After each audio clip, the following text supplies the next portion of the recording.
नमस्कार, स्वागत करती हूँ आप सभी का खबरों का पंचनामा में। मैं हूँ आपके साथ पूजा। हम लेकर आए हैं देश और दुनिया की 5 बड़ी खबरें, जिस पर चर्चा के लिए हमारे साथ स्टूडियो में मौजूद हैं कैपिटल टीवी के editor in chief doctor Manish Kumar. Doctor साहब, बहुत बहुत स्वागत है। धन्यवाद। आज 5 बड़ी खबरों पे चर्चा करेंगे, जिसका विश्लेषण डॉक्टर मनीष जी बताएंगे। लेकिन सबसे पहले नजर डालते हैं हेडलाइंस पर। यूपी की नई जनसंख्या नीति का ड्राफ्ट तैयार, एक बच्चा हो तो राहत, 2 से अधिक पर होगी आफत।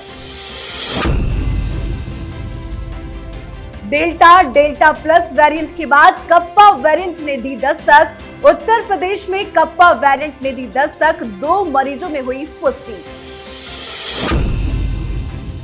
उत्तर प्रदेश में ब्लॉक प्रमुख चुनाव में बीजेपी की बड़ी जीत, कांग्रेस और एसपी का सूपड़ा साफ। जीत के बाद योगी आदित्यनाथ ने जनता जनार्दन और पार्टी कार्यकर्ताओं का आभार किया व्यक्त। फेमस यूट्यूबर कॉल रॉक को भारत सरकार ने किया ब्लैकलिस्ट, वीजा नियमों का किया था उल्लंघन। अफगानिस्तान में तालिबान का दबदबा बढ़ा, पड़ोसी मुल्कों के साथ पाकिस्तान भी सहमत।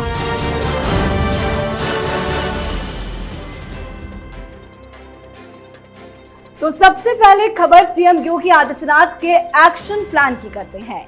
उत्तर प्रदेश में जनसंख्या नियंत्रण कानून को लेकर योगी सरकार ने ड्राफ्ट तैयार कर लिया है। सरकार कल यानी विश्व जनसंख्या दिवस के मौके पर जनसंख्या नियंत्रण पर अपनी नई नीति का अनावरण करेगी। इसमें 2 से अधिक बच्चे होने पर सरकारी नौकरियों में आवेदन से लेकर स्थानीय निकायों में चुनाव लड़ने पर रोक लगाने का प्रस्ताव है। साथ ही सरकारी योजनाओं का भी लाभ न दिए जाने का जिक्र है। देश के अन्य राज्यों में लागू कानूनों का अध्ययन करने के बाद ये मसौदा तैयार किया गया है। तो कल का दिन बहुत खास है डॉक्टर साहब। नई जनसंख्या नीति लागू करने के लिए पूरे एक्शन में योगी आदित्यनाथ नजर आ रहे हैं। देखिए, ये बहुत ही ज़रूरी है कि हिंदुस्तान में जिस तरीके से असम में या दूसरे राज्यों में इस तरह के कानून लगाए गए हैं, इसका पालन किया जाए। वो इसलिए क्योंकि सारी तैयारी, सारी योजनाएं, सब कुछ हम कर सकते हैं, लेकिन अगर जनसंख्या के ऊपर हम नियंत्रण नहीं कर सके तो ये देश कभी विकसित नहीं हो सकता। हमें हमेशा कुछ न कुछ रिसोर्सेज की, ज़मीन की, जगह की, अनाज की, हर चीज़ की कमी हमेशा होती रहेगी। और इसलिए जो तमाम अर्थशास्त्री हैं, जो अर्बन प्लानर्स हैं, या फिर जो लोग देश चलाने की जिम्मेदारी जिनके ऊपर है, योजना बनाने की जिम्मेदारी जिनके ऊपर है, ये सब लोग इसी बात को कहते हैं कि हिंदुस्तान को अपनी जनसंख्या के ऊपर कंट्रोल करना ज़रूरी है। इसलिए ये पहल जो है वो तो स्वागत योग्य है, लेकिन उत्तर प्रदेश हो, चुनाव नज़दीक हो, तो राजनीति से ये फैसले अलग नहीं हो सकते। अब दिक्कत ये है कि ये जो हिंदुस्तान में जो लेफ्ट लिबरल कबाल है, ये जो कांग्रेसियों का जो इकोसिस्टम है, ये टुकड़े टुकड़े गैंग है, इस पूरे फैसले को एंटी मुस्लिम घोषित करने पे तुला हुआ है कि ऐसा लग रहा है कि ये कानून सिर्फ मुसलमानों की नसबंदी तक ही सीमित रह जाएगा, जबकि हकीकत ये है कि इन अफवाहों को, इन झूठ को, ये प्रोपेगेंडा को लोगों को बिल्कुल ही रिजेक्ट करना चाहिए। क्योंकि ये जो कानून आ रहा है, ये कानून हिंदुओं के ऊपर भी वैसे ही लागू होगा जैसा मुसलमानों के ऊपर होगा, जैसा कि वो सिखों के ऊपर होगा, ईसाइयों के ऊपर होगा। तो ये कहना कि ये एंटी मुस्लिम कोई पहल योगी जी ले रहे हैं, ये बिल्कुल ही गलत है। जी बिल्कुल, विपक्ष को भले ही मिर्ची लगी हो, पर योगी आदित्यनाथ का एक्शन प्लान जबरदस्त है, जो स्वागत योग्य है। चलिए अब खबर पूरे देश भर में मची तबाही कोरोना वायरस को लेकर करते हैं। पूरा देश कोरोना वायरस से लड़ रहा है। इस बीच कई वेरिएंट सामने आए। हाल ही में कोरोना वायरस के डेल्टा, फिर उसके बाद डेल्टा प्लस वेरिएंट ने चिंता बढ़ा दी थी। कोरोना की तीसरी लहर के लिए इस वेरिएंट को काफी ज्यादा खतरनाक माना जा रहा है। इसकी चिंता खत्म ही नहीं हुई थी कि अब देखिए कप्पा वेरिएंट ने दस्तक दे दी है। अलग अलग राज्यों में अलग अलग वेरिएंट की केसेस भी बढ़ रहे हैं, जिससे चिंता भी बढ़ती जा रही है। चिंताएं बढ़ रही हैं, लेकिन लोग बेअसर नजर आ रहे हैं। डॉक्टर साहब, लगातार केसेस बढ़ रहे हैं, अलग अलग वेरिएंट के केसेस सामने आ रहे हैं, पर लोगों को जू तक नहीं रेंग रही इनके कारण। देखिए, तीसरी लहर को रोकने के लिए सबसे ज़रूरी है कि सोशल डिस्टेंसिंग का पालन हम लोग करें। जो लॉकडाउन है, जो कोरोना प्रोटोकॉल है, उसको हम लोगों को मानना पड़ेगा। अभी दूसरी लहर गायब नहीं हुई है। केरल और महाराष्ट्र से अभी भी मौतें की खबरें आ रही है और बहुत ज़्यादा संख्या में मौतें हो रही हैं। अब प्रधानमंत्री तो तीसरी लहर के रोकथाम के लिए देश भर में 500 ऑक्सीजन प्लांट लगवाने के लिए वो आदेश दे रहे हैं, लेकिन जो तस्वीरें आ रही हैं हिल स्टेशंस की, वो बाकायदा चौंकाने वाली है। इस वक्त वैकेशन की नहीं, वैक्सीन की ज़रूरत है। और मैं आपको साफ साफ बता दूं, जो लोग ये शिकायत कर रहे हैं कि मनाली में या फिर नैनीताल में अलग अलग हिल स्टेशंस में होटल नहीं मिल रहे हैं, कल इन्हीं लोगों को हॉस्पिटल नहीं मिलेंगे। ये बहुत ही चिंताजनक स्थिति है। जिन लोगों को ऐसा लग रहा है कि कोरोना खत्म हो गया है, उनको सचेत होने की ज़रूरत है। वो अपनी जान तो खतरे में डाल ही रहे हैं, पूरे देश के लोगों की जान भी खतरे में वो डाल रहे हैं। जी बिल्कुल, आपने बिल्कुल सही कहा। वैकेशन नहीं, वैक्सीन की इस वक्त जरूरत है। चलिए बढ़ते हैं आगे और अब खबर उत्तर प्रदेश में हुए ब्लॉक प्रमुख चुनाव की करते हैं। उत्तर प्रदेश में गांव तथा जिला की सरकार के बाद अब ब्लॉक की सरकार का भी गठन हो रहा है। भारतीय जनता पार्टी को ब्लॉक प्रमुख चुनाव में बम्पर जीत मिली है। शहर की पार्टी माने जाने वाली भारतीय जनता पार्टी ने अब गांव में भी अपना दबदबा कायम कर लिया। पश्चिम से लेकर पूर्वी तथा मध्य उत्तर प्रदेश के साथ ब्रज क्षेत्र और बुंदेलखंड में भी भाजपा ने ब्लॉक प्रमुख चुनाव में अपना परचम लहरा दिया। ब्लॉक प्रमुख चुनाव में बीजेपी की कामयाबी पर योगी आदित्यनाथ ने जनता जनार्दन और पार्टी कार्यकर्ताओं का आभार व्यक्त किया है। वाकई बड़ी जीत मानी जा रही है। बहुत बड़ी जीत है। 800 के आसपास पूरी सीटें हैं, जिसमें 550 के ऊपर भारतीय जनता पार्टी उसको जीत चुकी है। और समाजवादी पार्टी जो मुख्य चैलेंजर अपने आप को बता रहा है, वो तो अभी ट्रिपल डिजिट में गया नहीं है। 70-75 के आसपास ही उनकी संख्या जो है वो सिमट कर रह गई है। तो ये एक बड़ी विजय।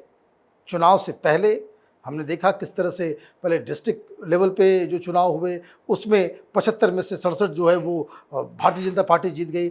और ये जीत इतनी बड़ी है कि आज आदित्यनाथ को प्रेस कॉन्फ्रेंस करके सबको बधाई देने की ज़रूरत पड़ गई। और इसमें एक बात जो समझने की है, ये चुनाव विधानसभा चुनाव के पहले का आखिरी चुनाव है। ये अपने आप में एक मापदंड हो सकता है। दूसरी बात यह है कि इतनी भारी विजय के बाद भारतीय जनता पार्टी को गांव में, रूरल इलाकों में, ब्लॉक स्तर पे, पंचायत स्तर पे, डिस्ट्रिक्ट स्तर पे कार्यकर्ताओं और नेताओं की कमी बिल्कुल नहीं खलने वाली है। इसका जो सबसे बड़ा फायदा भारतीय जनता पार्टी को होने वाला है कि इससे संगठन को और भी ज़्यादा मजबूती मिल जाएगी। चलिए, वाकई ये बहुत बड़ी जीत है और जैसे भी विधानसभा चुनाव नजदीक है, ऐसे में ये माना जा रहा है कि ये विधानसभा चुनाव से पहले का सेमीफाइनल था जिसमें बीजेपी को बड़ी जीत मिली है। अब खबर एक ऐसे फेमस यूट्यूबर की करते हैं जिसे भारत में बैन कर दिया गया है। दरअसल वीजा नियमों का उल्लंघन करने के चलते भारत ने न्यूजीलैंड के यूट्यूबर कॉल एडवर्ड राइस, जो कॉल रॉक के नाम से फेमस है, उसे भारत आने पर बैन कर दिया गया। बता दें कि रॉक मूल रूप से इंग्लैंड के रहने वाले हैं। उनकी शादी भारत में मनीषा मलिक से हुई है। दिल्ली में उनकी पत्नी और परिवार है, लेकिन उनका नाम ब्लैक लिस्ट में डाल दिया गया, जिस वजह से वो भारत नहीं आ सकते। कॉल रॉक को देश में सीए के विरोध में हुए प्रदर्शनों में भाग लेने और अपने यूट्यूब वीडियो के जरिए लोगों की धार्मिक भावनाओं को आहत करने जैसे वीजा उल्लंघनों के चलते ब्लैकलिस्ट किया गया है। इससे ये माना जाए डॉक्टर साहब, वो कोई भी हो इस तरह की हरकत करेगा, उसे बर्दाश्त नहीं किया जाएगा। ये बर्दाश्त करने की बात ही नहीं, ये तो कानून की बात है। कानून साफ साफ कहता है कि अगर आप भारत आना चाहते हैं, आप विदेशी नागरिक हैं, तो आप यहाँ किसी पॉलिटिकल प्रोटेस्ट में आप हिस्सा नहीं ले सकते। यहाँ आप आकर के कोई राजनीतिक काम नहीं कर सकते, प्रोटेस्ट नहीं कर सकते, दंगा नहीं भड़का सकते, लोगों के रिलीजियस सेंटिमेंट्स को आप हर्ट नहीं कर सकते। लेकिन अब तो दुनिया काफ़ी बिल्कुल ग्लोबल वर्ल्ड में हम लोग रहते हैं। ये आदमी न्यूजीलैंड से बैठे बैठे ये सीए प्रोटेस्ट के दौरान हिंदुस्तान को गालियां दे रहा था, वो सरकार के खिलाफ बोल रहा था। ठीक है, आप किसी मुद्दे के साथ हैं, बहुत सारे लोग हैं, लेकिन आपको ये किसने अधिकार दे दिया कि हिंदुस्तान के इंटरनल राजनीति में आप ना घुसड़े? दूसरी बात जो सबसे अहम है, जिस वजह से इसको वीज़ा बिल्कुल ही नहीं मिलना चाहिए। ये इमोशनल ब्लैकमेलिंग करना चाह रहा है कि मेरे परिवार को देखे हुए 265 दिन हो गए हैं, हम नहीं मिल पा रहे हैं, मुझे अपनी पत्नी बच्चों से मिलना है। तो ये काम करने से पहले आपको सोचना चाहिए कि हिंदुस्तान के नियम और कानून को आप तोड़ रहे हैं, वो आप नहीं कर सकते। आपने जो सबसे बड़ा काम किया है, जिसको कह सकते हैं कि घृणित काम किया है, वो आपने हिंदुओं के सेंटिमेंट्स के ऊपर कुठाराघात किया है। हिंदू देवी देवताओं, हिंदू धर्म, हिंदुत्व के ऊपर आप जिस तरह के जहर फैलाते हैं, झूठ बोलते हैं, ये अपने आप में सफिशिएंट वजह है कि आपको वीज़ा ना दी जाए। और इस सरकार ने जो फैसला लिया है ये बिल्कुल सही किया है। कोई भी ऐरा गैरा नत्थु खैरा हिंदुस्तान, हिंदुइज्म, हिंदू धर्म, यहाँ के लोगों के ऊपर मजाक उड़ाए और उसे हम वीज़ा दें, ये देश बर्दाश्त नहीं कर सकता। जी बिल्कुल, तो ये साफ हो गया है कि जो भी भारत सरकार के नियमों का उल्लंघन करेगा उसे बख्शा नहीं जाएगा। अब आखिरी खबर अफगानिस्तान में तालिबान के बढ़ते दबदबे की करते हैं।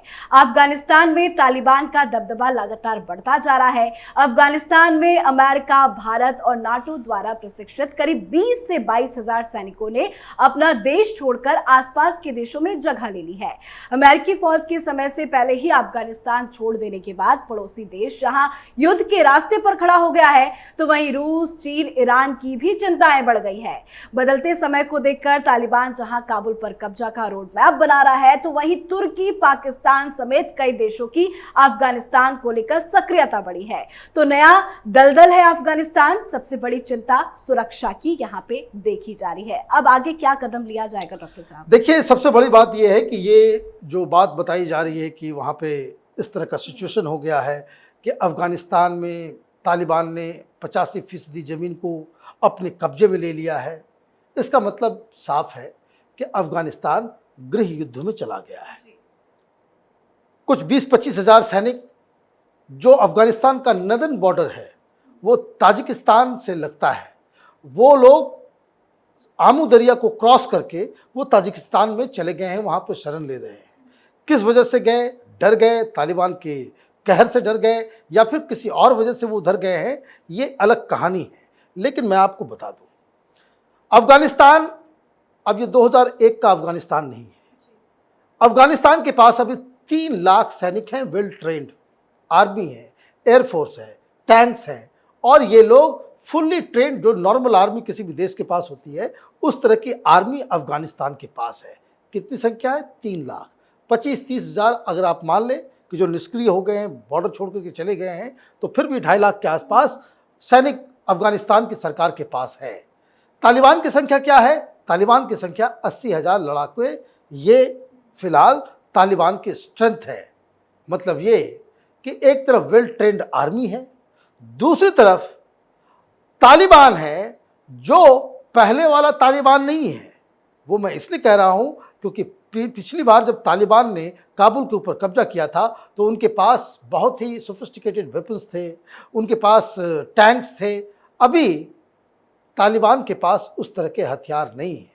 तो मतलब ये है कि तालिबान और वहाँ की जो आर्मी है उसके बीच में अभी लंबा युद्ध चलेगा, और इसी दौरान ये जो पाकिस्तान है या तुर्की है या अदर जो कंट्रीज़ जो अपना वहाँ पे हित साधने में जुटे हुए हैं, उन पे नज़र रखने की ज़रूरत है कि वहाँ पे किस तरह से internal as well as international politics जो है उसमें चेंजेस आते हैं। जी बिल्कुल, सभी खबरों का सटीक विश्लेषण करने के लिए बहुत बहुत शुक्रिया। धन्यवाद। नमस्कार। तो आप सभी का भी बहुत बहुत शुक्रिया हमसे जुड़ने के लिए। खबरों का पंचनामा में आज के लिए बस इतना ही। देश विदेश की बाकी खबरें और उनका सटीक एनालिसिस के लिए देखते रहिए कैपिटल टीवी। हमें लाइक कीजिए, शेयर कीजिए और कैपिटल टीवी को सब्सक्राइब कीजिए। नमस्कार।